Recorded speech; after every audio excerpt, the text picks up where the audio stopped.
Buenos días a todas, a todos. A nombre de la Comisión Estatal de los Derechos Humanos del Estado de Chiapas, les damos la más cordial bienvenida al taller de análisis de sentencias de la Corte Interamericana de Derechos Humanos, en el cual el día de hoy estudiaremos el caso Castañeda Guzmán versus México.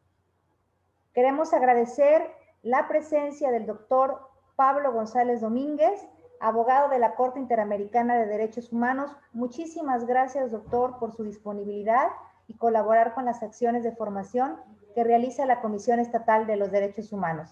Sea bienvenido. A continuación, me voy a permitir ceder el uso de la voz al licenciado Juan José Cepeda Bermúdez, presidente de la Comisión Estatal de los Derechos Humanos, para que nos dé un mensaje de bienvenida. Adelante, por favor, presidente. Muy buenos días a todas y todos. Me da mucho gusto saludarles una vez más en los talleres de análisis de sentencias de la Corte Interamericana de Derechos Humanos que llevamos a cabo 2 veces al mes, los 2 miércoles del mes, aquí en la Comisión Estatal de Derechos Humanos. En esta ocasión, el análisis se hará sobre la sentencia conocida como Castañeda Guzmán, relacionada con una resolución que en su momento desató una gran polémica en México. Quienes ya estamos más grandes la recordamos muy bien, por versar sobre la pertinencia de regular las candidaturas independientes dentro del contexto político, jurídico y social. Además, involucró a diversas instancias nacionales e internacionales. Para el día de hoy, pues doy la bienvenida, saludo con gratitud y afecto al doctor Pablo González Domínguez. De veras, muchísimas gracias, doctor. Reconocemos su trayectoria, un abogado de la Corte Interamericana de Derechos Humanos. Él nos ayudó con el análisis del caso Radilla Pacheco, lo han de recordar recientemente. El doctor González nos hizo favor, si mal no recuerdo, a principios de febrero. Le agradezco nuevamente, doctor, por aceptar esta invitación y por la oportunidad que siempre nos da de que este espacio se enriquezca como foro de difusión de las determinaciones tan trascendentes que hace la Corte Interamericana en la defensa de los derechos fundamentales. El caso de hoy es un asunto relevante por diferentes razones.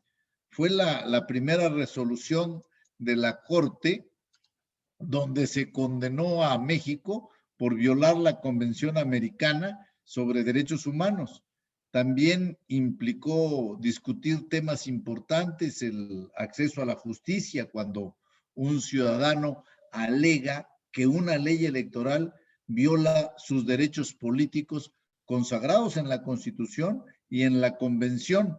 Así también se analizó si era compatible el derecho exclusivo de los partidos políticos para registrar candidaturas, ¿no?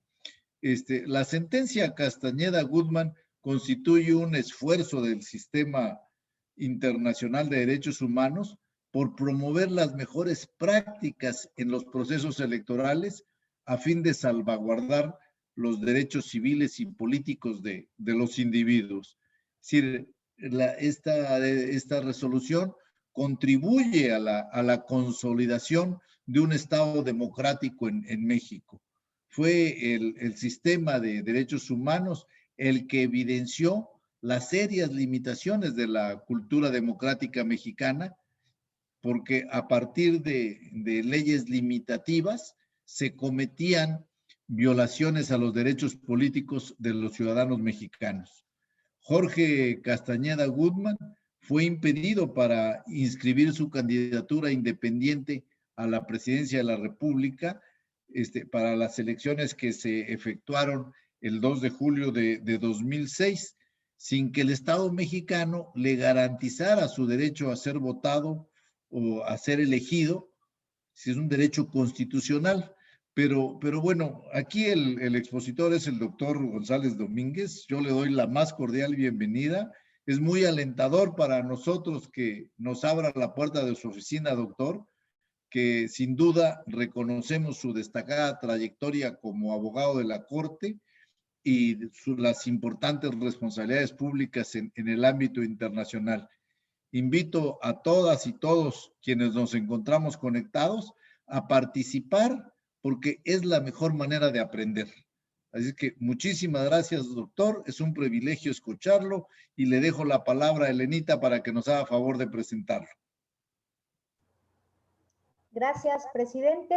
Y para continuar con nuestra actividad, voy a compartir con todas y todos ustedes parte de la trayectoria de nuestro invitado del día de hoy. Pablo González Domínguez es doctor en Derecho Internacional de los Derechos Humanos por la Universidad de Notre Dame, maestro en Derecho Internacional por la Universidad de Georgetown y licenciado en Derecho por la Universidad Panamericana. Ha sido profesor de Derechos Humanos y Derecho Internacional en la Universidad Panamericana, el Instituto de Investigaciones Jurídicas de la Universidad Autónoma de México y del Instituto Interamericano de Derechos Humanos con sede en Costa Rica, entre otras instituciones académicas. Actualmente se desempeña como abogado de la Corte Interamericana de Derechos Humanos. Es autor de un libro denominado sobre el control de convencionalidad y de varios artículos académicos y capítulos de libros sobre la relación entre el derecho internacional y el derecho nacional y sobre derechos sociales en el sistema interamericano de derechos humanos. Bienvenido, doctor. Le agradecemos mucho su presencia y colaboración el día de hoy. Adelante, por favor. Bueno, muchas gracias, Elena, y también al presidente de la comisión por esta calurosa bienvenida y por la presentación. Para mí también es un gusto estar aquí con ustedes y poder discutir y abordar y reflexionar en torno a las decisiones de la Corte Interamericana y del sistema interamericano en su relación con casos mexicanos. También, bueno, esta es la segunda vez que estoy con ustedes. La primera fue efectivamente para discutir el caso Radilla Pacheco. Y bueno, surgieron temas muy interesantes. Yo lo disfruté mucho, y también aprendí. Espero que esto haya sido también la experiencia de todos y todas los que participaron en ese caso, en esa primera sesión. Ahora vamos a hablar sobre otro caso, el caso Castañeda Gutmann, contra México, que históricamente, ya como lo dijo el presidente, se falló antes del caso Radilla Pacheco. Este es un caso de 2008, Radilla Pacheco es de 2009. Es el primer caso en el que la Corte Interamericana declara la responsabilidad internacional del Estado mexicano por la violación a los derechos convencionalmente reconocidos.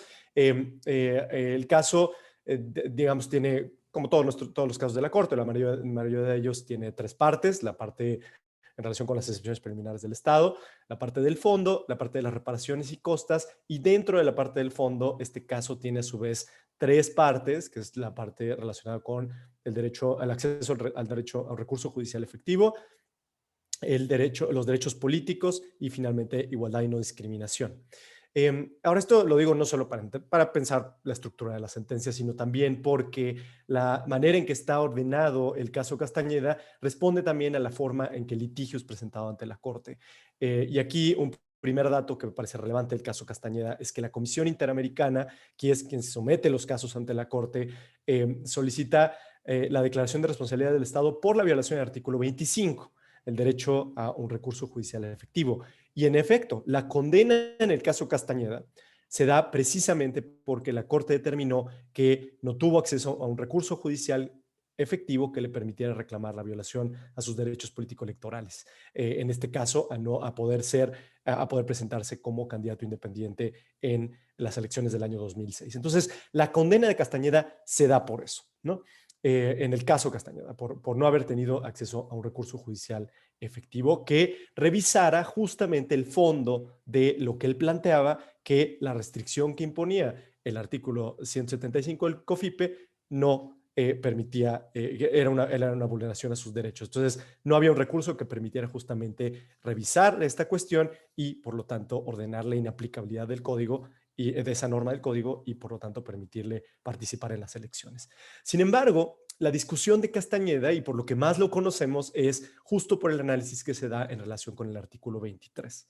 Y entonces lo que yo les propongo, que es el artículo que regula derechos políticos en la Convención Americana sobre Derechos Humanos, lo que les propongo para esta clase es justamente que veamos este análisis sobre el artículo 23, veamos cuáles son los argumentos que da la Corte, el tipo de desarrollo que se da, la conclusión a la que llega, y bueno, me encantará escuchar sus opiniones al respecto. Y que aquí lo primero que hay que decir es que, claro, el caso Castañeda es del año 2008, las violaciones, bueno, los hechos relevantes del caso se dan previo, obviamente, al año 2006. Y esto es importante porque, bueno, muchas cosas han cambiado en México en los últimos años desde que este caso se falló. Sin embargo, creo que igualmente es relevante el análisis que hace la Corte en relación con el alcance de los derechos políticos contenidos en el artículo 23 de la Convención y que aún siguen siendo importantes, me parece, en nuestras discusiones, al menos, insisto, el tipo de análisis y la teoría que está detrás del alcance de los derechos políticos y, por otro lado, de la posibilidad de establecer restricciones a estos derechos, ¿no? Esto es un tema que está, insisto, esta es la razón principal por la cual el caso Castañeda sigue siendo vigente y por el cual también la mayoría de la gente lo conocemos, ¿no? Yo cuando me aproximé al caso Castañeda la primera vez fue justamente para ver el tema de derechos políticos, ¿no? Aunque la condena al Estado se da por una violación al artículo 25 de la Convención. Voy a compartirles una presentación para que podamos seguir la manera en que la Corte resuelve el caso. Ahí se ve, ¿verdad?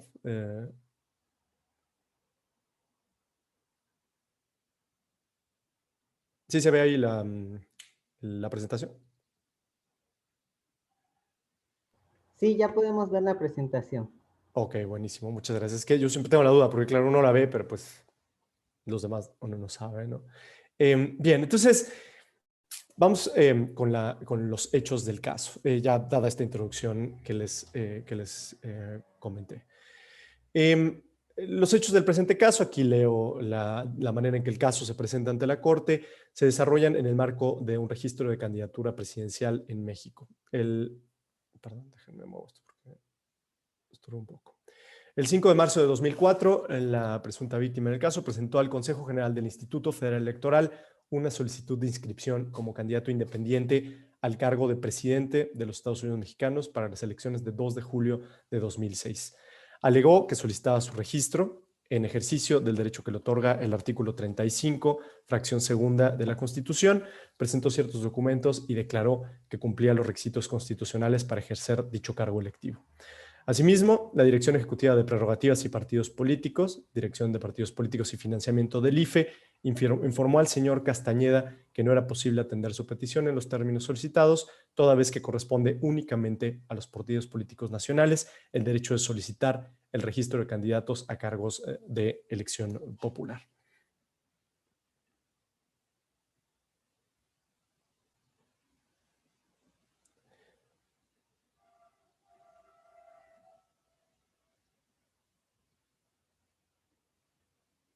Contra dicho pronunciamiento del Instituto Federal Electoral, la víctima presentó una demanda de amparo ante el Juzgado Séptimo de Distrito en materia administrativa del Distrito Federal. Sin embargo, dicho juzgado resolvió rechazar el recurso interpuesto por la víctima. Asimismo, el señor Castañeda Gutman interpuso un recurso de revisión contra la decisión del Juzgado Séptimo, pero el recurso fue sobreseído por la Corte Suprema de México. De tal manera, el señor Castañeda Gutman no pudo lanzarse a las elecciones presidenciales. ¿Cuál es el tema principal del caso Castañeda?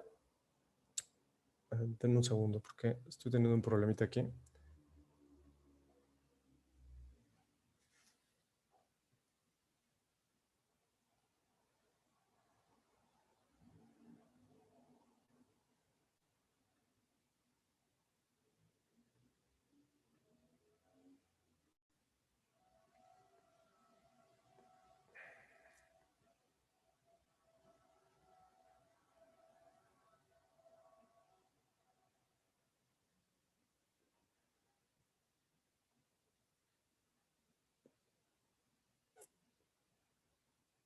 Bien, supongo que estará mejor. Bien, ¿cuál es el tema principal del caso Castañeda? La pregunta central de este caso en términos de derechos políticos es si la imposibilidad del señor Castañeda como para inscribirse como candidato independiente constituyó una restricción a sus derechos políticos que es violatoria al artículo 23 de la Convención. ¿El derecho qué? El derecho a ser votado. Ese es el tema central de Castañeda. Si esta regulación y por lo tanto los efectos que tuvo la regulación de la necesidad de que sea un partido político quien inscriba a un candidato constituyen una violación a los derechos políticos del señor Castañeda. ¿Cuáles son las disposiciones relevantes del caso? Aquí es el artículo 35.2 de la Constitución Política de los Estados Unidos Mexicanos. Esto a nivel nacional, por supuesto, que dice que son prerrogativas del ciudadano. Fracción segunda, poder ser votado para todos los cargos de elección popular y nombrado para cualquier otro empleo o comisión, teniendo las calidades que establezca la ley. ¿Y qué nos decía la ley en ese tiempo? El artículo 175 del COFIPE establecía que corresponde exclusivamente a los partidos políticos nacionales el derecho de solicitar el registro de candidatos a cargos de elección popular. El argumento que plantean los representantes, y aquí esto es importante, plantean los representantes, no la Comisión Interamericana, dicen esta restricción que plantea el artículo 175 viola el artículo 23 de la Convención Americana y, por lo tanto, el Estado es responsable por la violación tanto al artículo 23, derechos políticos, como al artículo 2 de la Convención, que establece el deber de los Estados de adoptar su derecho interno a las disposiciones que prevé la Convención Americana. La Corte analiza, y como ya expliqué hace un momento, primero el tema del acceso a un recurso judicial efectivo y en segundo lugar entra a analizar el tema de los derechos políticos de Castañeda en un capítulo, en un apartado separado del artículo 25. Y aquí lo que vamos a hacer es vamos a recorrer cuál es el análisis que hace la Corte sobre la problemática y los argumentos que da para llegar a su conclusión. Lo primero que nos dice la Corte, el artículo 23.1 de la Convención Americana, establece que todos los ciudadanos deben gozar de los siguientes derechos y oportunidades, los cuales deben ser garantizados por el Estado en condiciones de igualdad. Derecho a la participación en la dirección de asuntos públicos, directamente o por representantes libremente elegidos, a votar y a ser elegido en elecciones periódicas auténticas, realizadas por sufragio universal e igual y por voto secreto que garantice la libre expresión de los electores, y tercero, a acceder a las funciones públicas de su país. Desde la Corte, por su parte, la participación política mediante el ejercicio del derecho a ser elegido supone que los ciudadanos puedan postularse como candidatos en condiciones de igualdad y que puedan ocupar los cargos públicos sujetos a elección si logran obtener la cantidad de votos necesarios para ello. Esto es una reflexión respecto al alcance del artículo 23.1. Recordemos, el artículo 23 tiene dos fracciones. La fracción primera habla sobre el contenido sustantivo. La fracción segunda establece las condiciones para poder establecer limitaciones a este derecho. Y esto es justamente lo que nos dice la Corte en el párrafo 155. Dice, por su parte, el párrafo 2 del artículo 23 de la Convención Americana establece que la ley puede reglamentar el ejercicio y las oportunidades a tales derechos, a los derechos que acabamos de mencionar, contenidos en el artículo 23.1, y dice exclusivamente en razón de, y cito, la nacionalidad, residencia, idioma, instrucción, capacidad civil o mental o condena por juez competente en proceso penal. La disposición que señala las causales por las cuales se puede restringir el uso de los derechos del párrafo primero tiene como propósito único, a la luz de la Convención, evitar la posibilidad de discriminación contra individuos en el ejercicio de sus derechos políticos. ¿Cuál era el argumento central que plantearon los representantes respecto al caso Castañeda en el litigio ante la Corte? Ellos interpretan que el artículo 23.2 es claro respecto a que solo se pueden establecer restricciones a los derechos en virtud de las condiciones que establece el propio artículo 23.2, edad, nacionalidad, residencia, idioma, instrucción, capacidad civil o mental, condena por juez competente en proceso penal. Aquí el artículo 23.2 no dice nada respecto a la pertenencia de un partido político o no, o alguna cuestión que pueda interpretarse en ese sentido, y por lo tanto una restricción a la posibilidad del ejercicio de los derechos contenidos en el 23.1, que incluye el derecho a votar y a participar en las elecciones, constituiría una violación a la Convención Americana, ¿no? Entonces, el argumento es claro, ¿no? En ese sentido de los representantes, esto no está contenido en el artículo 23.2.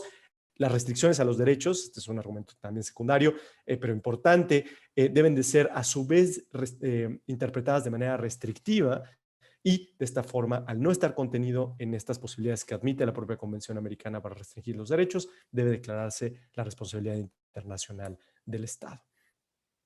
Ahora, la Corte continúa reflexionando sobre lo que significa el artículo 23.1 y 23.2. Dice, además de lo anteriormente mencionado, el artículo 23 convencional impone al Estado ciertas obligaciones específicas. Ahora, esto es importante. Recuerden, el artículo 1 de la Convención, lo hablamos ya en la sesión anterior, en el caso Radilla Pacheco, tiene dos facetas, ¿no? Una faceta que impone límites a la actuación de la autoridad de forma tal que no vulnere los derechos contenidos y reconocidos en la Convención, y eso sería el deber de respetar los derechos, pero también está el deber de garantizar los derechos. El deber de garantizar los derechos implica también la adopción de medidas positivas dirigidas a establecer las condiciones que permitan la vigencia y la efectividad de esos derechos reconocidos en la Convención. Tiene estos dos elementos de restricción a la actuación de la autoridad, pero por otro lado también de adopción de medidas positivas que permitan una vigencia plena de los derechos. Y en ese sentido es la reflexión del párrafo 156. Dice, además de lo anteriormente mencionado, el artículo 23 de la Convención impone ciertas obligaciones específicas al Estado. Desde el momento en que el artículo 23.1 establece que el derecho de participar en la dirección de los asuntos públicos puede ejercerse directamente o por medio de representantes libremente elegidos, dice, se impone al Estado una obligación positiva que se manifiesta con una obligación de hacer, de realizar ciertas acciones o conductas, de adoptar medidas que se derivan de la obligación de garantizar el libre y pleno ejercicio de los derechos humanos de las personas sujetas a su jurisdicción, artículo 1.1 de la Convención, y la obligación general de adoptar medidas en el derecho interno. Entonces, digamos que esto es una faceta del deber de garantía cuyo contenido está determinado precisamente por una interpretación del alcance del artículo 23.1 de la materia sustantiva que reconoce dicho artículo. Dice, esta obligación positiva consiste en el diseño de un sistema que permita que se elijan representantes para que se conduzcan los asuntos públicos. En efecto, para que los derechos políticos puedan ser ejercidos, la ley necesariamente tiene que establecer regulaciones que van más allá de aquellas que se relacionan con ciertos límites del Estado para restringir esos derechos establecidos en el artículo 23.2 de la Convención. Esto es importante. Aquí lo que nos está diciendo la Corte es, este deber positivo requiere que se establezca un sistema que permita justamente el goce de los derechos políticos reconocidos en el artículo 23.1.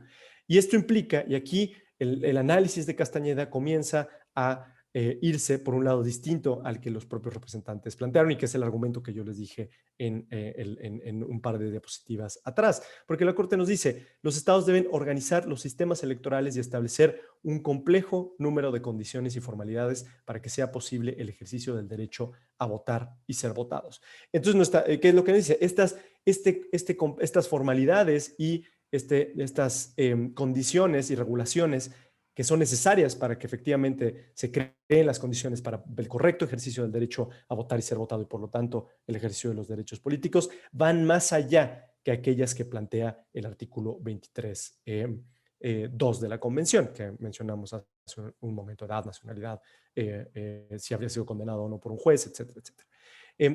Y en ese sentido, la Corte reflexiona lo siguiente también. Dice, el sistema interamericano tampoco impone un sistema electoral determinado ni una modalidad específica para el ejercicio de los derechos a votar y a ser votado. La Convención Americana establece lineamientos generales que determinan un contenido mínimo de los derechos políticos y permite a los estados que dentro de los parámetros convencionales regulen esos derechos de acuerdo a sus necesidades históricas, políticas, sociales y culturales, las que pueden variar de una sociedad a otra e incluso en una misma sociedad en distintos momentos históricos. Veamos cuál es el camino en la argumentación de la Corte en el caso Castañeda de Gutmann. Lo que nos está diciendo es, en realidad, las formalidades y los requisitos que establece la ley para el ejercicio de los derechos políticos, que además es una obligación del Estado positiva de generar estas condiciones que permitan el ejercicio de estos derechos, no implica que exista un sistema electoral determinado. Es decir, la Convención Americana y el sistema interamericano no están determinados ni cuáles son esas formalidades y requisitos, ni tampoco el sistema electoral específico en el que se debe garantizar el ejercicio de estos derechos políticos. Sino que, por el contrario, los estados, de alguna manera, dependiendo de sus condiciones políticas, sociales, culturales, van a determinar cuál es el mejor arreglo, por así decirlo, respecto a al sistema electoral determinado a través del cual se garantice la vigencia de estos derechos políticos. Lo que nos dice es, la convención lo que establece es un mínimo de lo que se debe garantizar respecto a el ejercicio de estos derechos, y son los estados los que van a generar las condiciones a través de las cuales se puede garantizar el ejercicio pleno de estos derechos. Pero el sistema interamericano de alguna manera mantiene cierta distancia respecto a cuál es el contenido de estas formalidades y de estos requisitos legales, y también cuál es el sistema electoral que se debe adoptar. ¿Y por qué esto es importante? Porque recuerden la primera pregunta que planteamos cuando iniciamos esta sesión. La cuestión central es si el hecho de que una persona no se pueda presentar como candidato independiente en unas elecciones constituye una violación a sus derechos políticos. Ese es el punto. Claro, específicamente en el caso de Castañeda, si el hecho de que Castañeda no pudiera presentarse porque había una restricción legal, constituía una violación a sus derechos políticos. Pero si extendemos esa pregunta todavía más, diríamos, bueno, el hecho de que existe una restricción en general para las personas para presentarse como candidatos independientes constituye una violación de sus derechos políticos establecidos en el artículo 23.1, su derecho a ser votado, a participar en las elecciones. En la Corte aquí, la respuesta que da, al menos hasta este punto, es en realidad la determinación de si existe un sistema que permite candidaturas independientes o no. Eso no está determinado por la Convención Americana. Es decir, eso no es una pregunta que en abstracto se pueda responder, sino que se tiene que responder de manera concreta. ¿En qué sentido de manera concreta? Dice la Corte, salvo algunos derechos que no pueden ser restringidos bajo ninguna circunstancia, como el derecho a no ser objeto de tortura o de tratos o penas crueles, inhumanos o degradantes, los derechos humanos no son absolutos. Es decir, hay ciertos derechos que son absolutos en el sentido de que no se puede establecer restricciones al ejercicio de esos derechos, como, por ejemplo, el derecho a no ser objeto de tortura o tratos crueles, inhumanos y degradantes, pero que hay otros derechos, otra categoría de derechos que sí puede estar sujeto a restricciones. Como lo ha establecido el tribunal, la previsión y aplicación de requisitos para ejercitar los derechos políticos no constituyen per se una restricción indebida a los derechos políticos. Entonces, estas restricciones a los derechos políticos no son per se violatorias de la Convención Americana. Sin embargo, dice la Corte, la facultad de los estados de regular o restringir los derechos no es discrecional, sino que está limitada por el derecho internacional que exige el cumplimiento de determinadas exigencias que, de no ser respetadas, transforman la restricción ilegítima y contraria a la Convención Americana. Entonces, es un párrafo importante para entender Castañeda. Lo que la Corte nos está diciendo es, hay algunos derechos que son absolutos y esos no admiten ninguna restricción, como por ejemplo el derecho a no ser sujeto a tortura. Luego hay otros derechos que sí admiten restricciones, como por ejemplo los derechos políticos. Sin embargo, estas restricciones no pueden ser absolutas ni arbitrarias, sino que tienen que estar sujetas a las disposiciones mismas que establece el derecho internacional, que permiten calificar si una restricción es o no contraria a la Convención Americana, ¿no? Entonces, esto digamos que de alguna manera comprime la lógica que tiene el análisis de restricciones en general en materia de derecho internacional de los derechos humanos, y que se vuelven relevantes. Y aquí hago un comercial y me voy a ir a otro lado, pero creo que esto, por ejemplo, toca lo que la Suprema Corte de Justicia discutió en el famoso expediente en la famosa contradicción de tesis 293-2011, ¿no? Es justo este tema respecto al alcance o no de las restricciones y qué tanto ellas son o no permisibles conforme a las obligaciones del Estado, en ese caso en relación con el artículo 1 constitucional, pero aquí podríamos extenderlo y llevarlo al plano de lo internacional. Pero bueno, regresamos al caso Castañeda Guzmán. Entonces, ¿qué es lo que la Corte nos está diciendo hasta este momento, ¿no? El sistema interamericano no responde a la luz del artículo 23 si un sistema de candidaturas que prohíbe las candidaturas independientes viola o no el artículo 23. Hay que analizar la restricción de manera específica.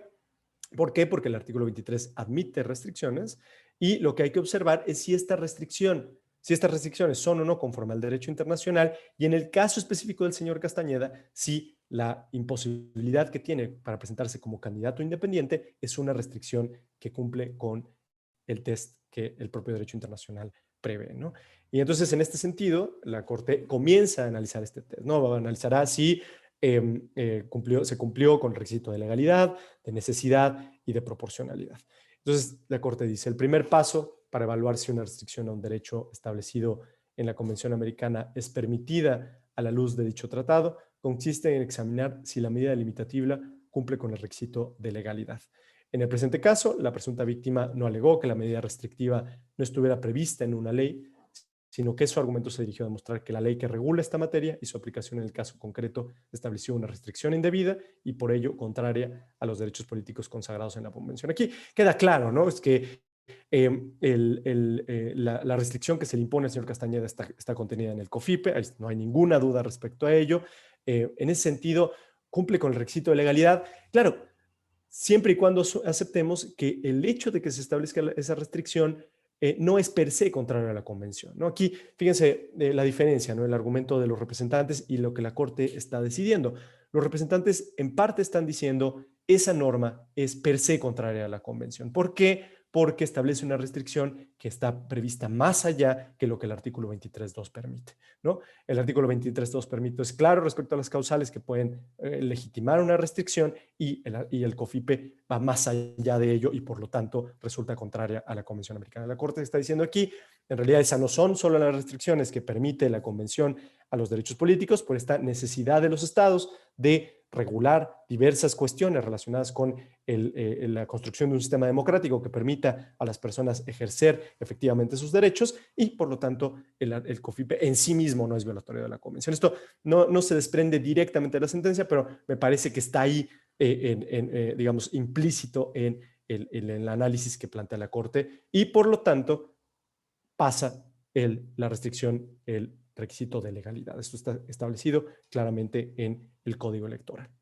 La segunda cuestión, entonces, que habrá que analizar se relaciona con la necesidad de la medida restrictiva. Esto es, que la causa que se invoque para justificar la restricción sea de aquellas permitidas por la Convención Americana, prevista en disposiciones específicas que se incluyen en determinados derechos. Y aquí la Corte nos hace una referencia a las finalidades, por ejemplo, de orden o salud públicas, de los artículos 12 y 13 o 15, entre otras, o bien en las normas que establecen finalidades generales legítimas, que eso es una disposición de la Convención Americana, artículo 32, que permite calificar si las restricciones responden a una necesidad que justifique efectivamente su imposición.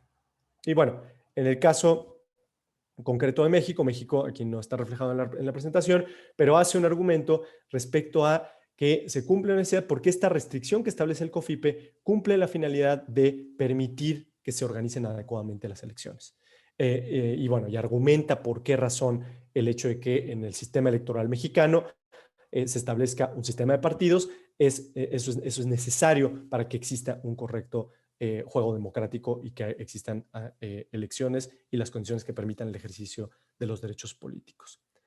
Ahora, el punto más importante se analiza justamente en si esta medida fue necesaria en una sociedad democrática y si fue proporcional, que sería el tercer paso que la Corte analiza en el caso Castañeda Guzmán. Ya se cumple el requisito de legalidad, se cumple el requisito de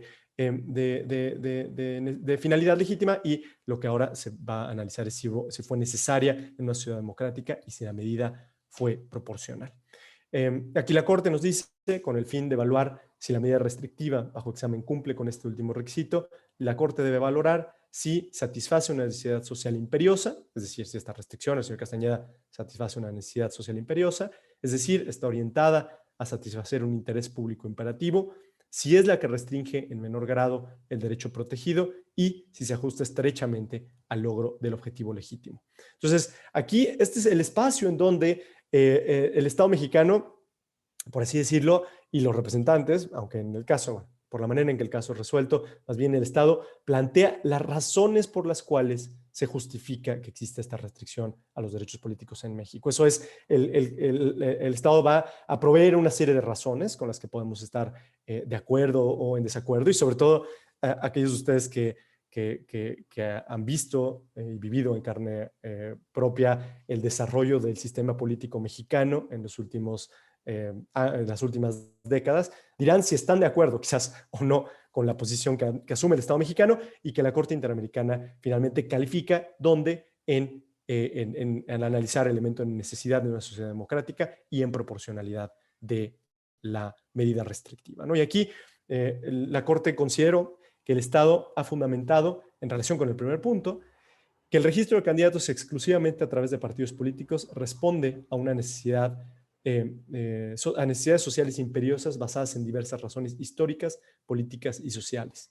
Esto toma en gran medida lo que el Estado mexicano argumenta frente a la Corte en el litigio. Dice, la necesidad de crear y fortalecer el sistema de partidos políticos como respuesta a una realidad histórica y política, la necesidad de organizar de manera eficaz el proceso electoral en una sociedad de 75 millones de electores, en las que todos tendrían el mismo derecho a ser elegidos, la necesidad de un sistema de financiamiento predominantemente público para asegurar el desarrollo de elecciones auténticas y libres en igualdad de condiciones, y la necesidad de fiscalizar eficientemente los fondos utilizados en las elecciones. Todas ellas, la Corte considera, responden a un interés público imperativo, ¿no? Entonces, en esa medida, la restricción que se le establece al señor Castañeda pasa esta otra parte del test de proporcionalidad que la Corte realiza en el caso.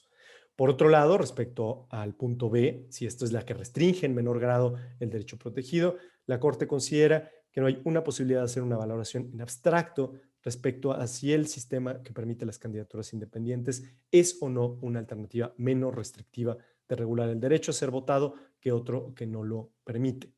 Dice la Corte, ello dependerá de diversas circunstancias, especialmente de cómo se regulen los aspectos mencionados anteriormente de las candidaturas independientes o de la regulación de las candidaturas presentadas por partidos. Entonces, la Corte está diciendo, en abstracto yo no te puedo decir si esta es la medida menos restrictiva. Quizás existían medidas menos restrictivas y, sin embargo, dentro del propio marco del sistema de partidos que se pudieron haber adoptado. Pero bueno, así no se puede responder esta pregunta.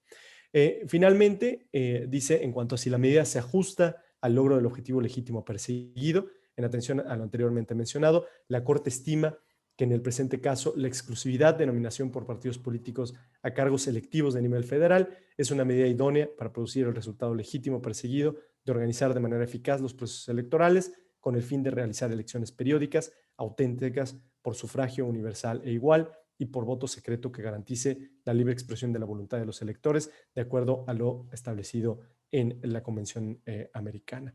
Bien, entonces podemos ver, ¿no? La Corte aquí dice, bueno, además esta medida sí se ajusta estrechamente al objetivo, al logro del objetivo legítimo que es perseguido por su imposición. Y en ese sentido, en el caso Castañeda, la Corte, en lo que se refiere al artículo 23 de la Convención, es decir, en relación con los derechos políticos de Castañeda, dice la Corte, con base en los anteriores argumentos, la Corte no considera aprobado, en el presente caso, el sistema de registro de candidaturas a cargo de partidos políticos constituye una restricción ilegítima para regular el derecho a ser elegido previsto en el artículo 23, 1b de la Convención Americana, y por lo tanto no ha constatado una violación al artículo 23 de dicho tratado. Ahora, entonces, solamente aquí recapitulando el capítulo relacionado con el artículo 23, lo que la Corte nos está diciendo es el artículo 23 efectivamente tiene una cláusula que establece la posibilidad de establecer restricciones a este artículo, a estos derechos.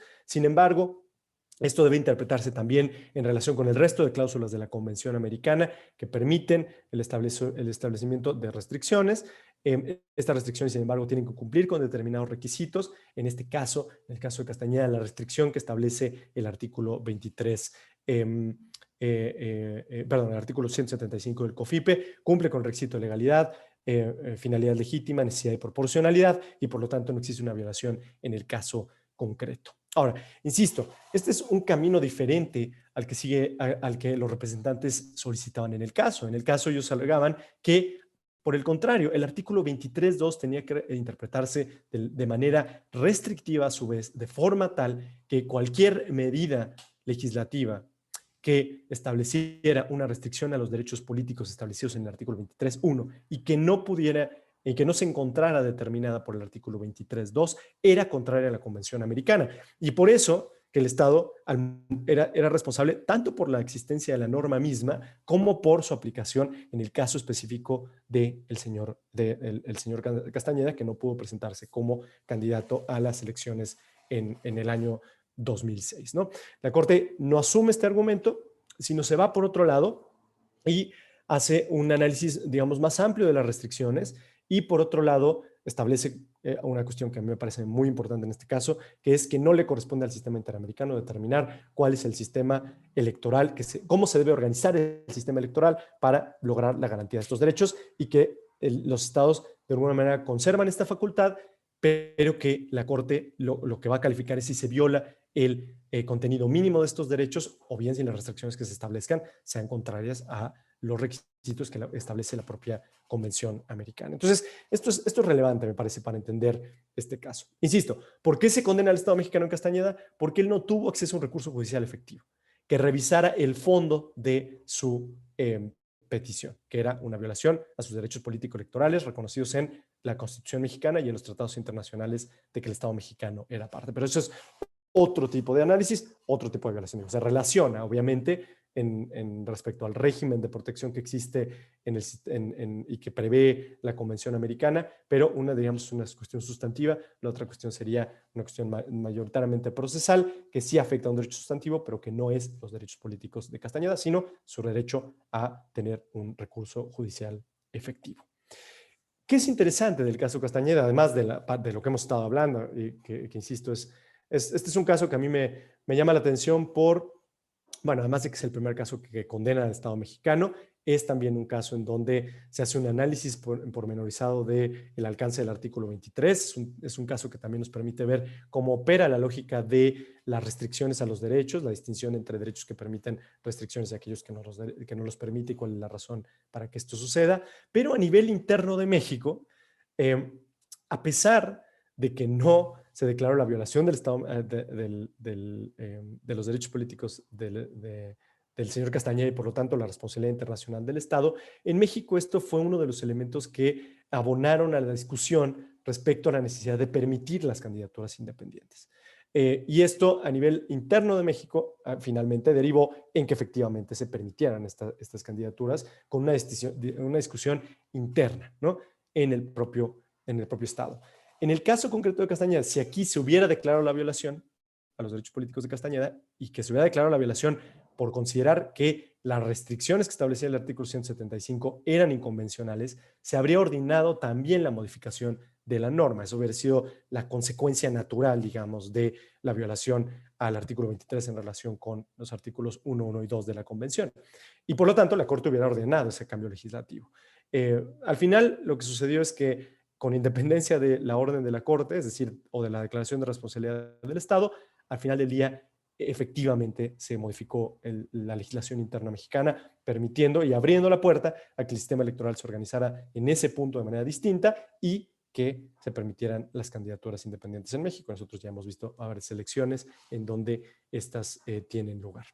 Bien, como consecuencia de esto, las reparaciones del caso Castañeda, a diferencia del caso Radilla Pacheco, de otros casos que seguramente habrán ya estudiado con algunos de mis compañeros y compañeras de aquí de la Corte, este caso plantea unas reparaciones muy, muy pequeñas realmente, porque la única violación que se determinó fue justamente a su derecho al recurso judicial efectivo. No se advierte un daño inmaterial y en todo caso la reparación se da más bien en sentido simbólico, me parece quizás, de hacer ver esta deficiencia del sistema de recursos en México que no permitió al señor Castañeda obtener justicia a nivel interno del Estado mexicano. Pero a pesar de que en términos de responsabilidad es un caso que no declara la responsabilidad del Estado en relación al derecho sustantivo a los derechos políticos del señor Castañeda, sí es un elemento más que es importante para efectos de la discusión que se dio en el ámbito interno mexicano, y en ese sentido me parece este caso también tiene un elemento simbólico importante, más allá de la consecuencia jurídica que se da en el caso concreto. Bien, pues ante este panorama y me gustaría que aprovecháramos los últimos minutos de esta hora de trabajo para que si tienen alguna pregunta, algún comentario sobre este caso, pues este sería un buen momento para abordarlo. Muchas gracias, Elena.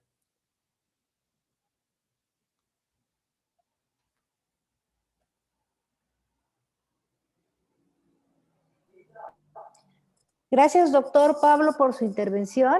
Y en este momento, si hay alguna duda o algún comentario respecto a la exposición que el día de hoy nuestro invitado ha planteado, pues queda abierto el uso de la voz para cualquier duda o comentario.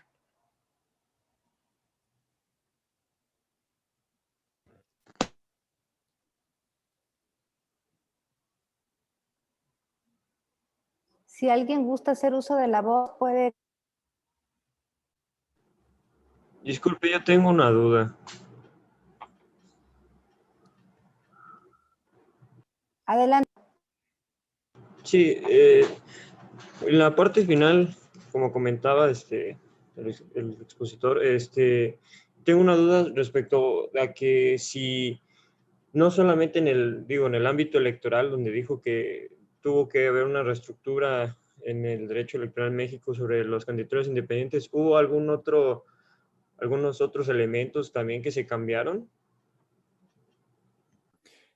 La verdad no sabría. Yo no sabría si es que derivado de la sentencia del caso Castañeda, si hubo otros elementos que se discutieron a nivel interno sobre la modificación del código electoral, no sabría decirte, porque, y por una razón principal, digo, porque en el caso no se analiza, o sea, no se declara la responsabilidad del Estado por ese punto, y por otro lado, porque precisamente por esa razón tampoco se podría observar en la supervisión que hace la Corte respecto al caso, qué otras consecuencias se pudieran haber derivado. Ahí sí, quizás habría que preguntarle a alguien que haya visto el proceso interno en México y cómo pudo haber influido esta sentencia y los argumentos que se presentaron en ella para establecer para generar nuevos cambios, otros cambios y otras discusiones en México. Habría quizás que tomar el conocimiento de alguien que haya podido ver ese proceso y cómo pudo haber influido esta sentencia. Pero yo no lo sé, la verdad, eso.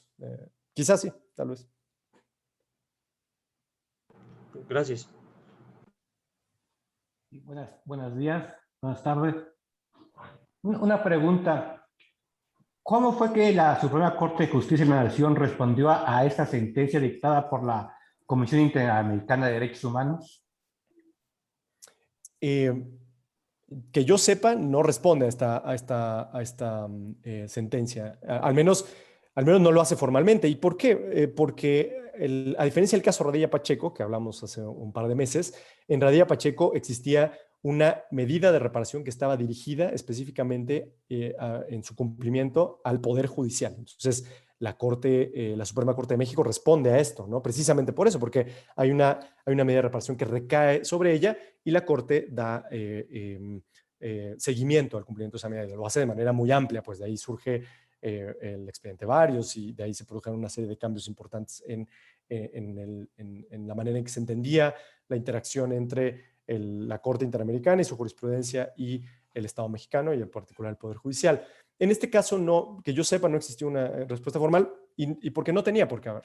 Ahora, ¿qué sí pudo haber pasado? Y ahí sería de nuevo interesante observar, es si los argumentos que se dan en el caso Castañeda y el análisis del caso Castañeda ha sido objeto de análisis al interior de México, ¿no? En relación con los derechos políticos. Si se han tomado estos argumentos en materia de derechos políticos y se han implementado en el caso en México, ¿no? En casos resueltos a nivel interno en México. Eso sería interesante observarlo. Gracias. Gracias, doctor. Christopher, ¿querías hacer una pregunta? Adelante, por favor. Muy buenas tardes a todas y a todos. Un gusto volver a estar con usted, maestro Pablo. La verdad, me han gustado muchísimo sus conferencias. Aunque ya conozco bien la sentencia, sí me quise meter a este foro precisamente por sus exposiciones. Y aquí tengo una duda. Yo soy del estado de Morelos. Siempre me reciben con los brazos abiertos en Chiapas. Acá tenemos 23 partidos políticos, 23. En donde esta sentencia de Castañeda Guzmán resulta que es más fácil crear un partido político que ser candidato independiente. Entonces, precisamente usted se me adelantó un poco al dar la contestación al anterior compañero, al decir, bueno, no es como el caso Radilla Pacheco, en donde tenía ciertas medidas diferentes a esta, pero ¿no cree que no se está cumpliendo con el espíritu mismo de esta sentencia de Castañeda Guzmán a no lograr una eficacia en la propagación y la difusión? Yo sé que también tiene que ver con el modelo de comunicación política de las candidaturas independientes. ¿No cree que no se ha completado el fin último de esta resolución? Es mi pregunta.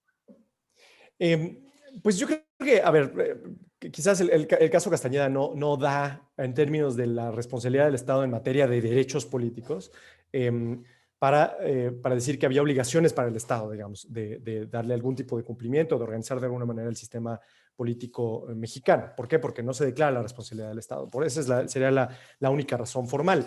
Pero que sí creo que Castañeda nos permite reflexionar, y pensando un poco en el comentario, que lo que nos está diciendo Castañeda, al menos la lectura que yo le doy, es lo importante no es cómo organices tu sistema político. Lo importante es que esa organización del sistema político permita el ejercicio pleno de los derechos políticos. Eso es lo que nos debe importar cuando analizamos. Las restricciones que se establezcan a los derechos tienen que ser convencionales, pero el sistema mismo electoral tiene que permitir la efectividad del goce de los derechos políticos. Entonces, siguiendo la lógica de Castañeda, lo que habría que ver es si el sistema de candidaturas independientes cumple o no con ese objetivo.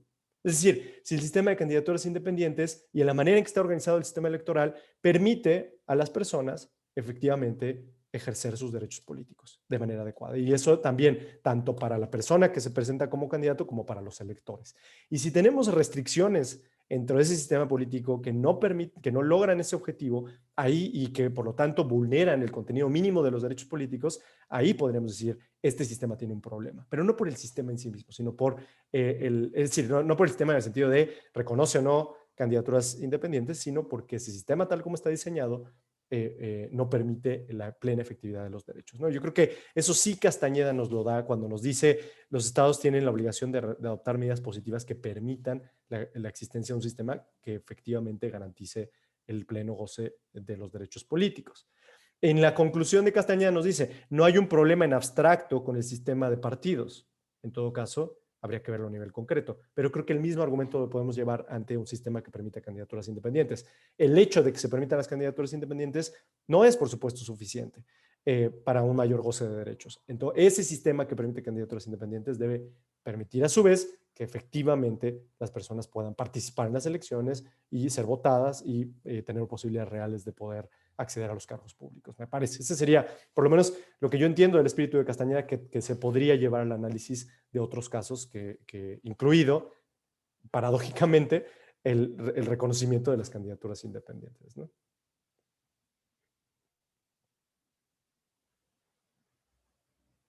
Gracias, doctor. Angélica Molina pregunta lo siguiente. ¿Por qué la Comisión Interamericana decide de entre todas las peticiones la de Gutmann?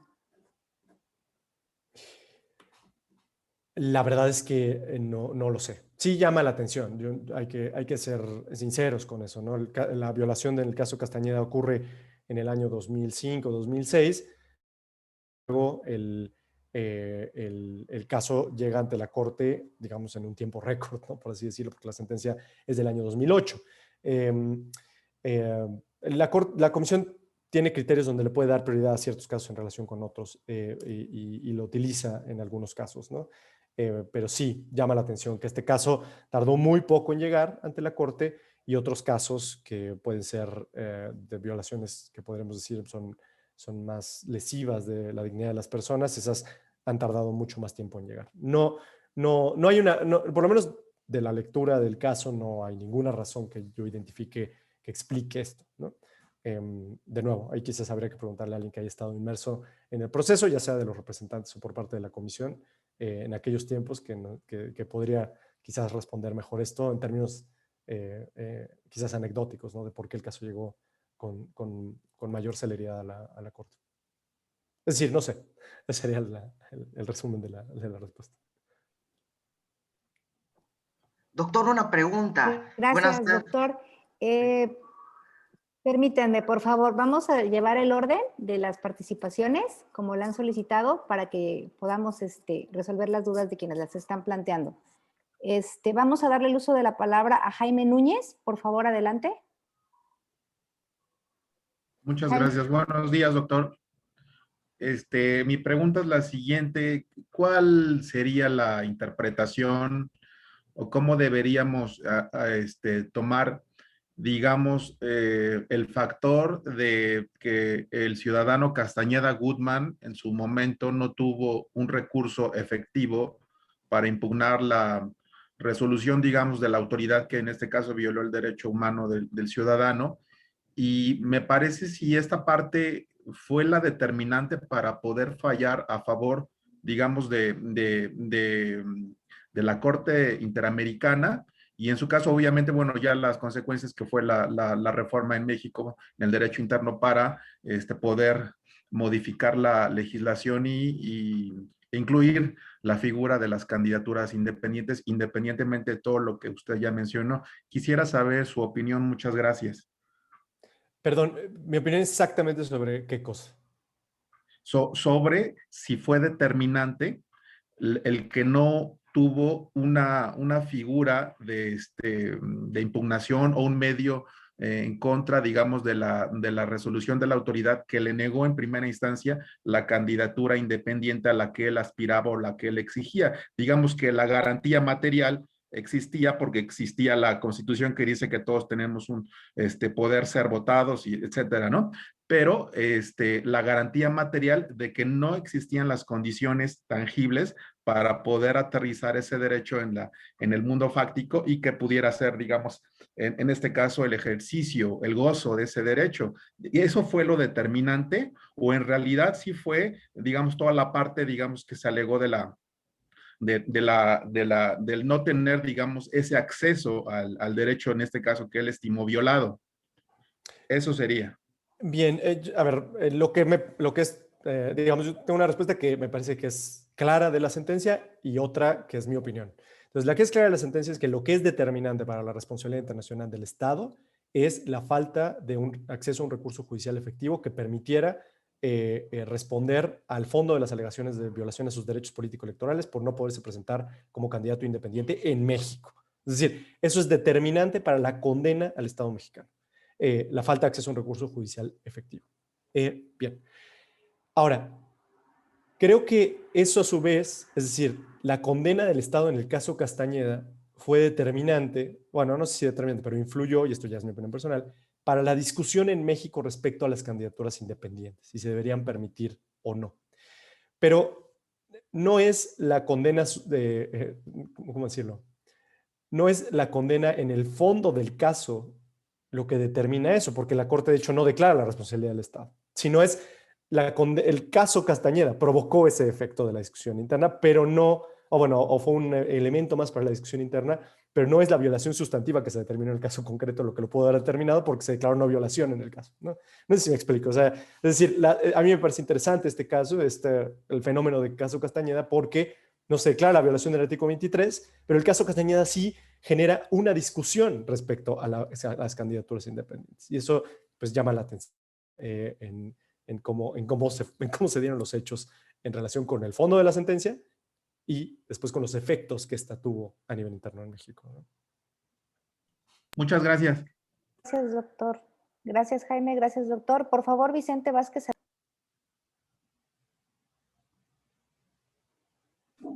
Sí, maestro Pablo González, fíjese que en relación a la candidatura independiente, si bien es cierto que es un avance aquí en México, pero ciertamente está disfrazado porque los partidos políticos al final del día son quienes votan las leyes para que compitan los candidatos independientes.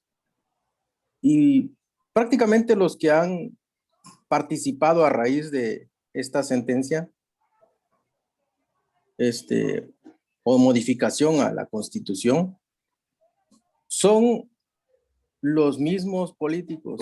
Es difícil encontrar a un ciudadano que participe y ejerza su pleno derecho político. Como bien decía el compañero anterior, piden una serie de requisitos que es imposible registrarse, además de que lo hace con sus recursos propios, cuando con los recursos de nosotros, los partidos están en campaña, están en medios de comunicación, en radio, y además los ciudadanos les dan un tiempo muy, muy breve para que consigan una cantidad de firmas que si lo vemos en cuestión de segundos y minutos, no es posible realizarlo. Por eso los ciudadanos no están ejerciendo su pleno derecho político y esos espacios los siguen usando los mismos políticos. Entonces, si bien es cierto de que se apertura esto, pero todavía está disfrazado y todavía no existe el pleno ejercicio de los ciudadanos para que puedan participar en su derecho político. Otra cosa, hay algunos que logran ingresar. ¿Cómo es posible que quedan en segundo lugar? Digamos, para un ayuntamiento. No sé si en algunos estados existen, pero el partido que queda en tercer lugar, en cuarto lugar, el quinto, tienen una representación proporcional de regidores en el ayuntamiento. Y el candidato independiente que saca el segundo lugar no tiene su representante en el increíble. Además, saca una votación muy superior a muchos partidos. Y esos partidos se quedan con una prerrogativa. Y la candidatura independiente y todo ese movimiento ciudadano queda en el olvido. Entonces ahí hay una gran injusticia. No hay equidad. Está completamente disfrazada. Los ciudadanos no podemos ejercer nuestro derecho político. Sinceramente, eso es una farsa y se requieren muchas modificaciones y muchos cambios a la ley electoral para que efectivamente se ejerza ese derecho político. Son muy contados los casos en que si tal vez uno, Kumamoto de ahí en Jalisco, Guadalajara, de ahí yo creo que no existe nada.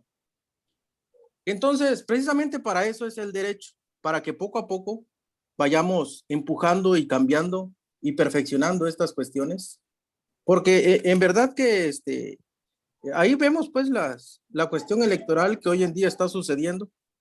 No existe ninguna candidatura ciudadana, por lo mismo, por los candados, por las trabas, por las limitaciones que ponen los mismos partidos políticos. Entonces, ese sería mi comentario, maestro Pablo. Gracias. Me parece que vinculándolo un poco con lo que hemos hablado del caso Castañeda, creo que el caso Castañeda nos abre la puerta justamente para reflexionar sobre este tipo de cuestiones, ¿no? Y la manera en que fue analizado el tema de los derechos políticos en el caso concreto. Y yo aquí plantearía algunas preguntas que se me venían mientras escuchaba el comentario que hace Vicente. La primera es, bueno, la pregunta es, en México, ¿qué sistema permite una mayor y más efectivo goce de los derechos políticos? ¿El sistema de partidos políticos o un sistema que permite candidaturas independientes? Castañeda, ¿cómo nos responde a esa pregunta? Castañeda dice, o sea, no la víctima, pues, sino el caso Castañeda, nos dice, eso no le corresponde al sistema interamericano decirlo, ¿no? Eso le corresponde al Estado determinarlo, cómo ordena su sistema, si permite o no candidaturas independientes. Ahora, la siguiente pregunta que se me viene a la mente, bueno, ¿el sistema electoral que permite candidaturas independientes permite en sí mismo una mejor protección de los derechos políticos? Y aquí, de nuevo, pensando en lo que nos diría la sentencia de Castañeda, la sentencia de Castañeda diría, bueno, depende cómo esté organizado ese sistema electoral, ¿no? El sistema electoral que permita candidaturas independientes, pero que a su vez establezca una serie de regulaciones que al final no permitan un efectivo goce de los derechos políticos, ese sistema entonces no permite una mayor efectividad del artículo 23 de la Convención, podría ser inconvencional, ¿no? Pensando un poco en voz alta. Pero entonces, bueno, esa sería la segunda cuestión. Y la tercera cuestión es, bueno, las regulaciones y la manera en que está organizado el sistema político, el sistema de candidaturas independientes en México específicamente, ¿permite el pleno goce de los derechos políticos, sí o no? Y creo que en México estamos en realidad en esa pregunta, pensando en el comentario que haces. Es decir, los derechos humanos en general, y en particular lo que se relaciona al artículo 23 de derechos políticos, nos da algunas herramientas que nos permiten jurídicamente criticar un sistema electoral o un sistema de candidaturas independientes. Nosotros podríamos decir, este sistema de candidaturas independientes contiene estas falencias porque no permiten el pleno goce de los derechos políticos, no le permite a una persona efectivamente poder participar en elecciones libres e independientes por estas razones, por estos diversos factores. Y entonces, insisto, la reflexión que me parece que surge de aquí es un sistema de candidaturas independientes, aunque per se no sea requerido por la Convención Americana, Si ya se ha adoptado ese sistema, este sistema tiene que cumplir con ciertos requisitos vistos desde la óptica de los derechos humanos para ser convencional. Porque si no se cumple con estos requisitos, se restringe o se limita el goce efectivo de los derechos de las personas, sus derechos políticos, y por lo tanto eso resulta contrario a las obligaciones del Estado. Ahora, ya habría que ver específicamente de qué estamos hablando. Así como en el caso Castañeda estábamos hablando específicamente sobre la imposibilidad de presentarse candidaturas independientes, yo creo que si observamos el sistema electoral mexicano, y eso es algo que le corresponderá a cada quien en sus áreas, y pensando, por ejemplo, pensando en que es una comisión estatal la que organiza esto, ese es el tipo de análisis que podría haber. Sería, vamos a observar este sistema electoral y vamos a ver dentro de este sistema electoral las regulaciones que existen en este sistema electoral, si es que establecen restricciones que atentan contra el mínimo de protección del derecho político que existe y no permite un pleno goce de estos derechos. Y si sí se encajan en esa lógica, bueno, pues hay que modificarlos, ¿no? Sobre todo yo argumentaría por vía legislativa, pero si no, pues bueno, por vía de los recursos judiciales que puedan encontrarse vigentes y que permitan una protección de estos derechos. Al menos ese es lo que creo que se me ocurre de pensar en Castañeda en relación con pues, estas dificultades que observamos en México en materia de goce de los derechos, de ejercicio de los derechos políticos, aun cuando ya tenemos sistema de candidaturas independientes, que es desde cierta óptica, pues una expansión de las posibilidades de las personas a poder participar en las elecciones, ¿no? Sin duda alguna. Bien, bueno, pues... Muchas gracias, doctor. Y bueno, aquí tenemos otra pregunta que hace Lilian de Anda y dice, en Chiapas hay candidatos que han expresado que en medio de la pandemia estuvieron imposibilitados para reunir el número de firmas mínimo requerido para registrarse. En ese caso, ¿su derecho humano de participar continúa vigente?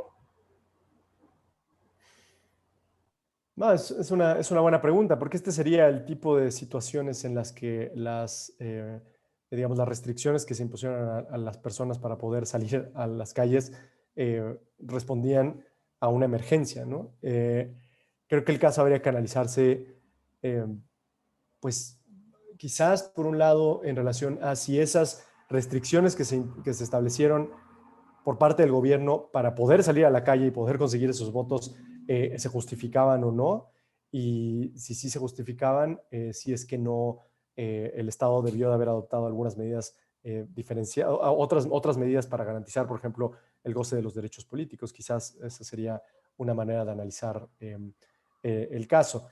Al menos así de imaginármelo, pues me suena que es un caso complicado, no es fácil decir, bueno, esto claro violó los derechos políticos de una persona. Yo no estaría tan seguro de esto, pues por los diversos factores que están involucrados en las razones que justifican esa restricción a las personas para poder salir a las calles a conseguir esos votos, ¿no?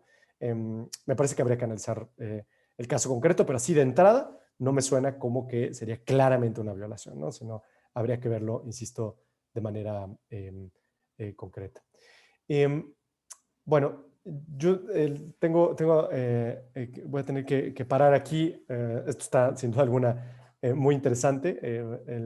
Insisto, el caso Castañeda, también yo lo escogí en parte porque me parece un caso que generó un montón de cosas en México y que a nivel del análisis de los argumentos del caso concreto también presenta algunos elementos interesantes. Espero que esta sesión les haya servido para pensar y reflexionar en ellos.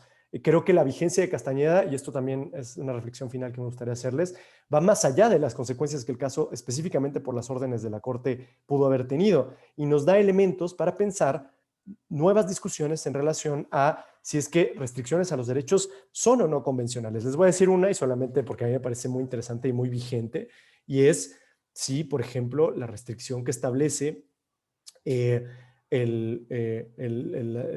las constituciones de nuestros estados a la reelección, eso no contrae el artículo 23 de la Convención. Eso sería una pregunta interesante a pensar en cómo está regulado este derecho, a los argumentos que nos da el caso Castañeda. Y bueno, esto ya no se los dije porque no es objeto de la clase, pero este análisis del 23.1 y en relación con el 23.2 es un análisis que ha seguido en la jurisprudencia de la Corte Interamericana. El último caso donde se planteó esta cuestión fue el caso Petro Urrego contra Colombia, un caso del año pasado, del año 2020, y en donde ahí la pregunta es, bueno, si existe una institución que establece un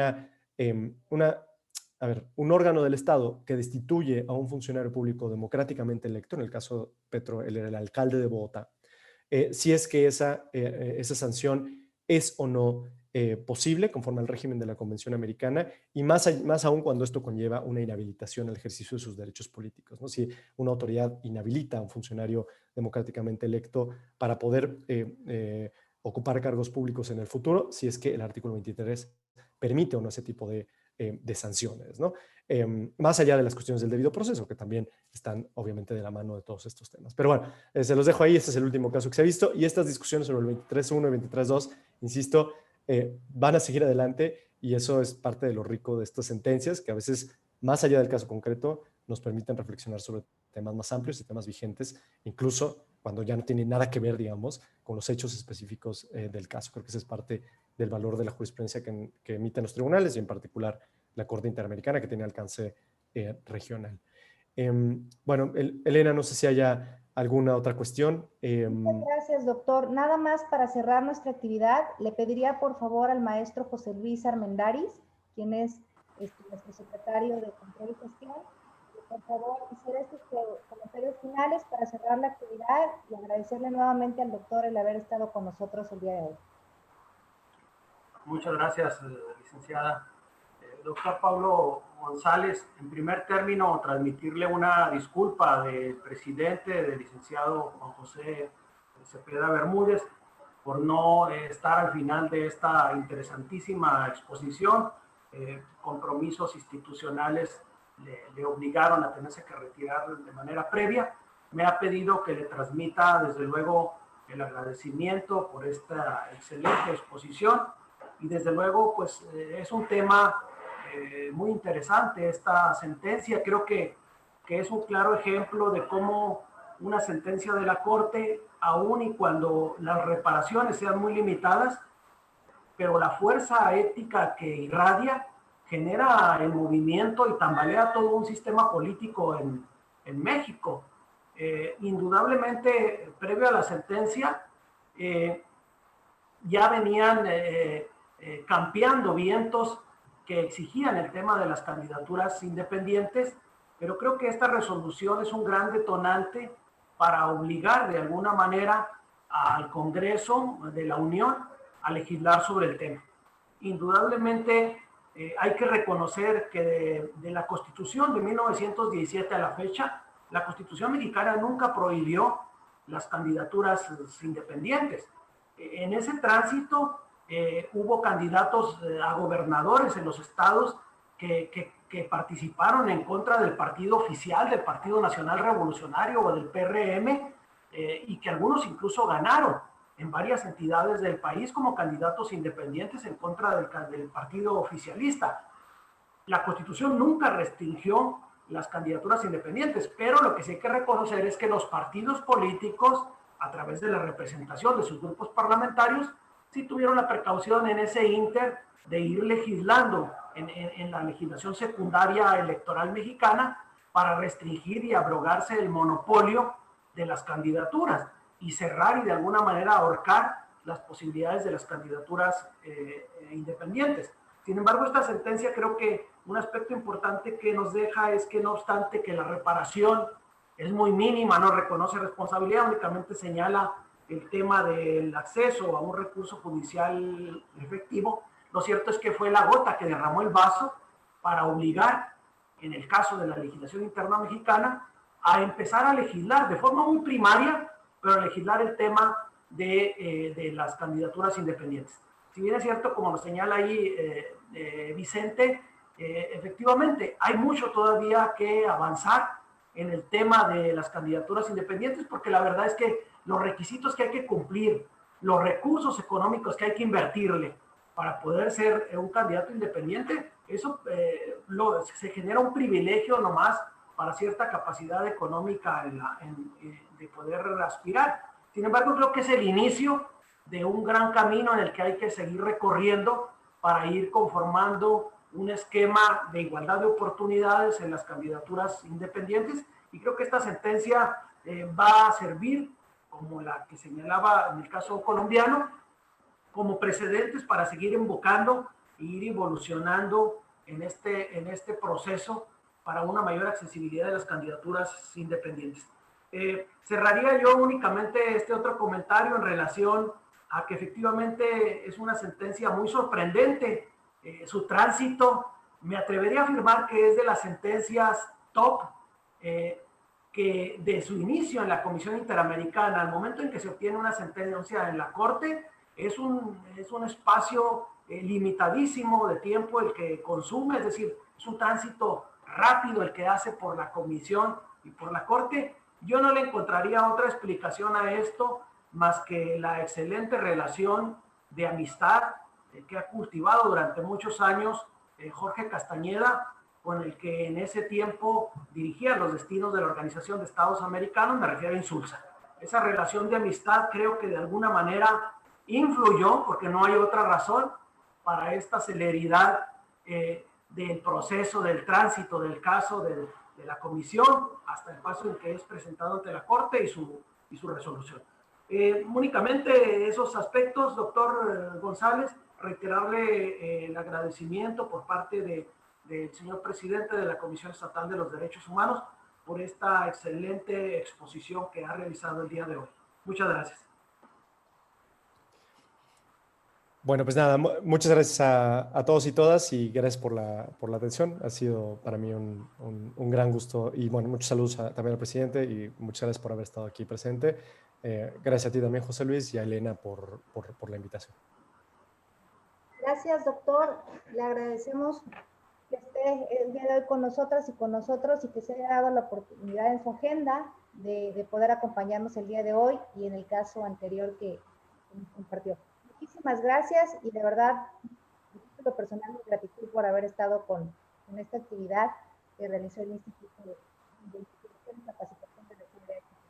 Muchas gracias. Invitaría a todas ya nada más para cerrar y a todos hagan el favor de prender su cámara para quienes les sea posible y poder tomarnos una foto final con nuestro invitado del día de hoy.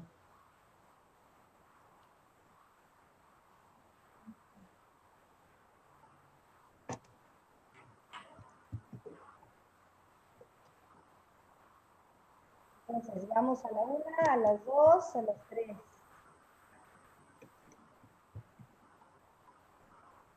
Muchísimas gracias a todas y a todos, en especial al doctor Pablo por haber estado con nosotros el día de hoy. Buen día a todos, hasta luego. Hola, gracias. Muchas gracias. Muchas gracias. Gracias. Hasta luego.